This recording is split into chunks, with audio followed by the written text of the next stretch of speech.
Muthukrishnan. Over the past several days, weeks, months, and years, I have got the opportunity to expand my worldly knowledge by watching this wonderful program called Cut The Clutter by Shekhar Gupta, published by The Print.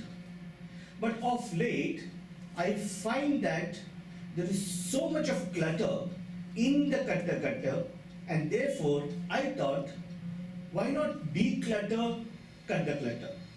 Or rather, give a commentary on Cut The Clutter.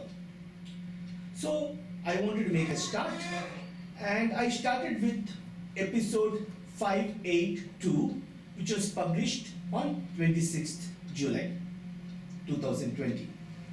Now, Shekhar Gupta brought in the knowledge of two wonderful people called TN Ninan and Professor Francis Fukuyama, and brought their knowledge about state of the world in India. Now, he starts with statement by TN Ninan saying that Modi, the leader of India, is too smart, too sharp, and too clever to fall for sycophancy which is currently surrounding him.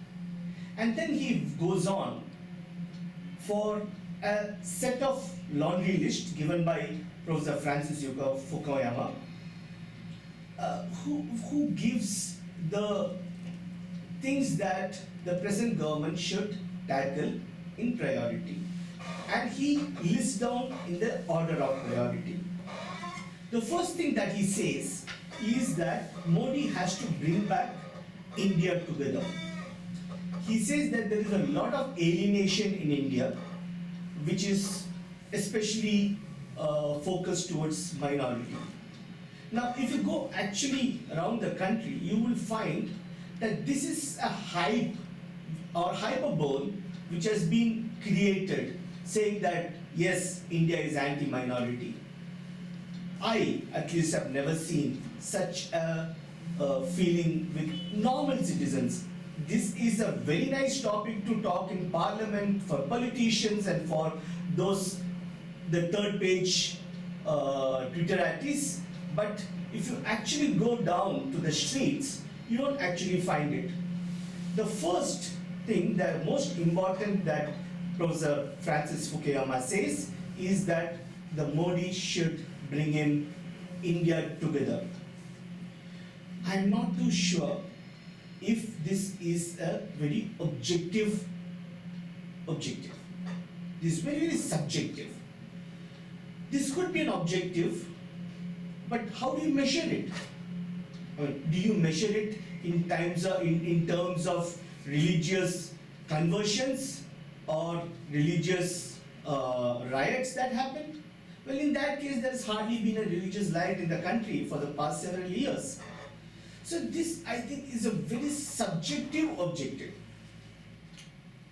The next, he says, is repositioning India to a new strategic world.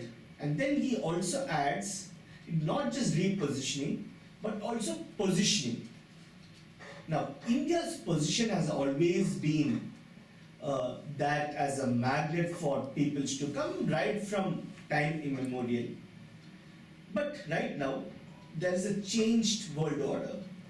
The Cold War is just showing signs of beginning, and now the Cold War is not between US and Russia, USSR, but US and China. Now, China is pretty aggressive in establishing itself. It got a protectorate state in Pakistan and in North Korea. It got people who are subjugates to them, and a great ally. Now, you also know Nepal leaning towards China. Now, China has territorial ambitions. We cannot and we should not equate ourselves with China, or for that matter, any other country who has territorial ambitions.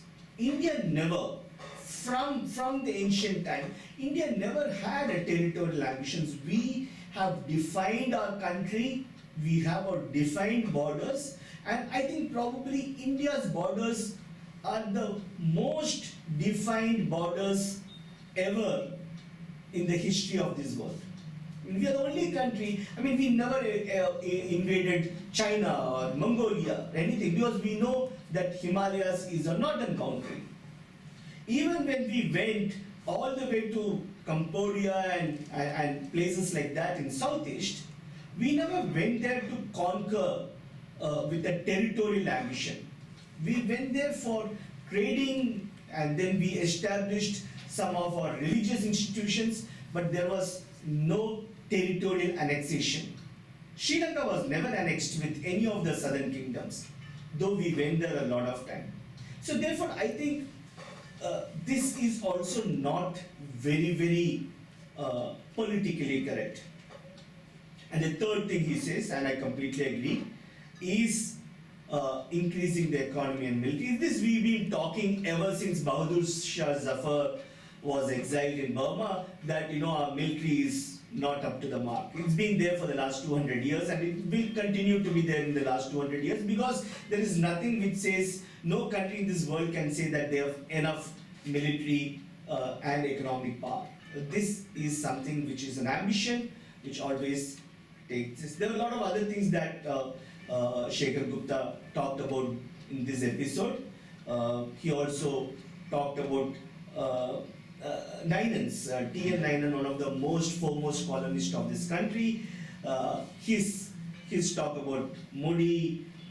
He talked about some good things that Modi has done, including an ambition. He says this government has an ambition, and that's good. I would rather look at this from a different context. I think more than ambition, I would substitute that word with the vision. Because whatever Modi had created, and when I say Modi, it's the current government, it's all with a vision, whether it's Make in India, Digital India, Stand Up India, and right now the Atmanirbhar India. These are all visions that he gives. These are not ambitions. Visions is where we want to go, and ambitions is where we need to achieve. That's the difference between ambition and vision. I'm not going to go deeper into it. This is my very first episode trying to declutter Cut The Clutter episodes. If you like, please give your comments. Please click on the subscribe button and the bell button so that you will be notified of many such episodes. Thank you very much.